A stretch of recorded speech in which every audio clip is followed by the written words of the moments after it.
Hey, good afternoon. Almost. Yeah. David? Hey, Mike. David Moore, Dallas Morning News. How do you assess where Washington is right now? I mean, they've had some good close games that they're coming off a game against an opponent you just beat pretty good. I don't think you can really look at that. I think it's just like anything. You just stay in touch with the video. They've also had some changes. Particular defensive line. It's a division game. There's history, tradition that goes into this game. It's Thanksgiving, so all those things just bring more energy to the field, and that's that's what we're preparing for. But yeah, we're just staying on top of how can we improve from last week, and how do you apply those schemes and concepts to this game, and and how they match up, and it's pro football. So I mean we're anticipating a tough football game.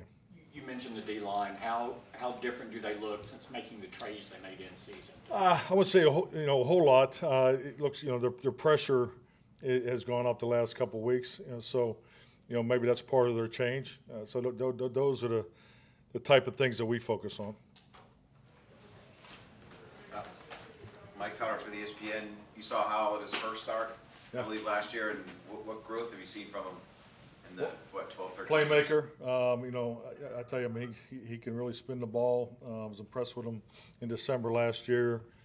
Obviously has a new system. I think they're playing wide open with him. But he's put up some big numbers. Calvin Watkins, Dallas Morning News. Quarterbacks go through stretches of ups and downs. Would you say Dak's going through one of his better stretches since you've had him as a head coach? Yeah, I think that's fair statistically, but I'm more focused on the everyday, and that's not only the growth of him, but it's the growth of the offense. And it's so much of quarterback play is once again doing your part in the run game. Really the whole offense as a whole. I'm really proud of the guys what they've done in the protection schemes, because that's the biggest change for us. And you're always trying to grow and develop, the connection between the quarterback and the receivers and perimeter. So, yeah, but I think not only is he's done a really nice job statistically, I do feel like we do have a lot of growth in front of us. Dave Lofberg, Cowboys Radio. So, Mike, obviously you have GPS tracking systems on players and what they're putting out conditioning-wise and stuff. But as coaches, I understand coaching can be a grueling profession. You try to balance out the work you're putting in and these short weeks and your coaches, and do you have an eye on them in terms of, are we getting kind of mentally fatigued and physically fatigued as well?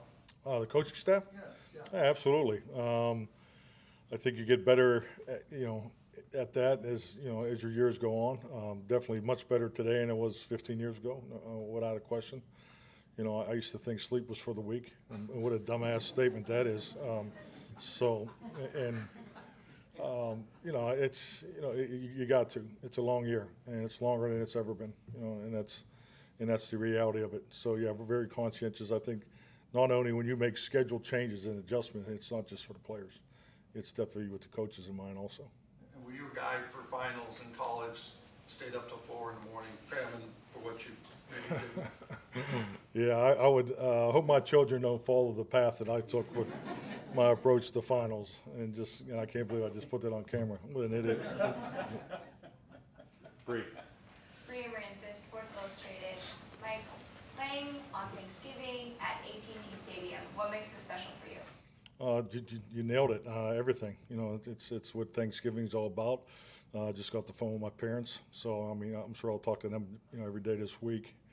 But yes, I mean, the Thanksgiving game always brings so much, so much joy and happiness, and to be part of it it's unique. I was just talking to a few of the players. Growing up in Pittsburgh, my dad had a bar, and he would open it up on Thanksgiving mornings for the ones that needed it in the morning, and but there was always a Turkey Bowl football game that kind of was around that. So as a young kid, I have some funny memories of that, but we were always home. We had to be home by noon, because my mother had been working throughout the night on the meal, and we'd watch the first game, and and eat, be in between, watch the second game, take a nap, and then you couldn't wait to get the turkey sandwiches too. So all that, just great memories. I mean, you always grew up with football on Thanksgiving Day, so now to be part of it's really cool. You guys are the second game. Hopefully, people aren't taking their turkey nap. Hey, you never know.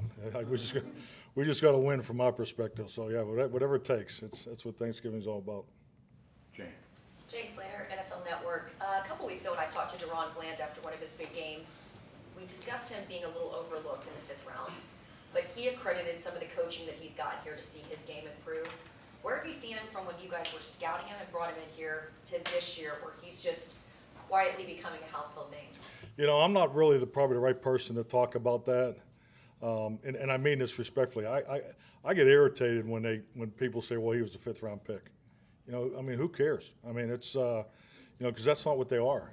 I get it when they're, when you're a 1st round pick versus a 1st round pick, the only thing that means is you're at the front of the line for the opportunities. Just because you're 3 or 4 in the line. But at the end of the day, when they get here, they all have to go play. And he has stepped in here and has done it since day one. So should he have been a 1st, 2nd, 3rd round pick? I mean, if you go off of professional football production, you can make that case. So and there's so much that goes into the draft. So I'm not being critical of the draft process at all. I just think it's the way it shakes out, and it's just like anything in life. It's what you do with the opportunity, and I appreciate DB recognizing the coaching and the opportunity, and also the veterans that he's been in the room with, because these players did not show up here out of college ready to go and play at that. I mean, there's a lot go into it, but they do deserve the credit because they do the work and they absorb the resources to grow and improve, and he's a great example of that. So,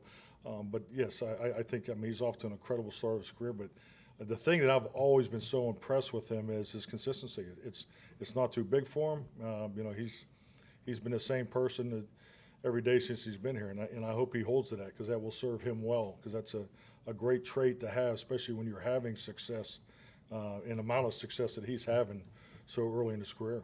They're both fairly mild-mannered corners, too, when you think about Trayvon and DaRon until they sort of get out in the field. Have you ever experienced that? Because I feel like corners, for the most part, talk a lot. Yes, no doubt. I think that, the personality off the field, you see it all the time. It doesn't really match the way they play. And I think that's just the beauty of the competitive arena that these special men get to go out and compete in. So, yeah, but I don't disagree with that. Saudis with the Athletic. Mike, we've seen a lot of injuries recently around the league. Joe Burrow, like significant ones. From a coaching staff standpoint, what kind of things do you have to do to make sure that, some are freak injuries, some maybe other things. How do you kind of view injury prevention? I mean, to me, that's all part of the way you train. It's part of your training environment. Risk assessment is at the forefront of every time you put together a practice plan. And I can't believe I'm talking this much about it. Just you try to avoid it, talking about it, thinking about it, answering questions about it. So, but yeah, it's an unfortunate part of the game. Also, Mark Andrews with the hip drop tackle kind of brought that conversation back. Tony Pollard, obviously. What are kind of your thoughts on that play? It doesn't belong in the game. I mean, they could talk about this in the offseason because that's really when these things are addressed. But, I don't see a whole lot of difference between that and a horse collar, is my personal view. So I think they've taken out less violent things in the game in recent years than the hip drop tackle. I think there's no place for it. Garrett. Garrett Podell, CBS Sports. Mike, Sam Howell's the most sacked quarterback in the NFL, and your pass rush is the highest quarterback pressure rate. What kind of opportunity does that present your defense? Well, I think just like anything, statistics are, they're in analytics they're bright lights, so you look at that, and and it's no different if you're on the other side of the conversation. But protection's a huge part of every passing game. So, but we understand what you did yesterday. It doesn't guarantee you anything today. So, but hopefully we keep building off that positive statistic. Scholar. Skyler Dixon with the AB. Back on Bland, you made the point before, and I think you made it again today, that it's not like he came out of nowhere this year. He had a good year last year, led you all in interceptions. How much do you think the success of last year kind of laid the ground for what's going on now? Oh, I think it's a big part of it. I think confidence is the most important thing. You can't put a gauge on it. You know, I think you want to talk about analytics, statistic. If ever you can come up with a device to measure, the confidence level of individuals, groups, positions, units. I mean, that's what we're all working on each and every day. And that's how you're able to have success and continue to build off of success. And then that's when you obviously want to launch that going into December. Playing your best football. But yeah, his confidence level is a huge part of his success. Scholar. Scholar. Oh, that was me. Oh, that was. I got one more though. Tad's slacking over here. I don't know. I'm doing three things at the same Yeah, he's getting his Thanksgiving menu together. Right. Your own team's playing Detroit Thursday. What do you remember about the times that you made that visit on Thanksgiving? Well, I mean, great game to play in. I love the early games. So, and the beauty of playing in Detroit from Green Bay, it's a quick 50-minute flight. So, always timed up real nice. You're walking in and you say the prayer and sit down with the family for dinner. So, no, I've always enjoyed playing in the Thanksgiving game over there. So, it's a great environment, but there's nothing like AT&T. So, playing on Thanksgiving is awesome. It really is. It's the hard part's Monday, Tuesday, Wednesday, and it's really on the players. I think our coaches have absorbed it, and we're able to get in front of the game plan part of it. But playing the game is once Thursday gets here, everybody's going to be really, really excited. So. Patrick Walker, DallasCowboys.com. Mike, looking to the Commanders, after the Panthers win, Dak Prescott kind of hinted back at the outcome of you guys' last contest with the Commanders in Week 17. Kind of felt like he has an added motivation. Obviously, different personnel, plus minus on both sides. But is there anything, and if so, what can you take away from that game that kind of help you this week? Well, I mean, you look at every game last game you played against, especially as division opponents. So, and I think that's, part of your preparation plan. We spent a little time today on the tradition and the history of this game. Had a nice video for the players this morning. I feel that's very important. But yeah, absolutely. We clearly understand the way that game went down. They didn't have anything to play for. We obviously did, going into the playoffs. So, but yes, it's part of our breakdowns. It's part of the video that we watched, throughout our preparation this week. Joe. Joe White, Lone Star Live. Back-to-back Thursday games are unique, but once you kind of get through this short week, and is there an advantage maybe to getting that extra rest after the second Thursday game? Well, I hope so. We're going to try to take advantage of it. We're going to, to me, it's a, it's a mini break. I don't like to call it a bye week because then I'll be under CBA regulations. So, but no, we definitely need to take advantage of it. James. How hard is it to be a coach, for instance, in Ron Rivera's situation, where he's endured a couple of really tough seasons, some factors not in his control, but to continue to game plan and motivate your locker room when there's so many questions about your job security? Well, I think the big thing, number one, I have a tremendous amount of respect for Ron. I was able to compete against him, as coordinators. We became head coaches relatively about the same time. So, he's built two programs. So I'm very much in touch, with what he's done in his career. He was in Chicago when I was first in Green Bay. So, I think with that being said, I don't think, just from my understanding and what I hear, is just the way he's handled it, which doesn't surprise you. I mean, Ron's a man's man, and I just think the open and direct approach that he's taken is the best way. But to put myself in any other coach's shoes, that's not somewhere where I can really go. Wrap it up with George. Yes. George T., CBS Sports Texas. I'm curious to know if you've ever had it in the turkey that they give on Thursday after the game. If not, do they allow the coaches to have some? That's a great question. No, but since Tad's so focused on the press conference, I'll have him look into it. But yeah. That's, We'll get right back to you. yeah.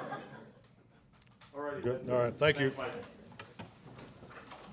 be going out to practice. Yeah, you should have to.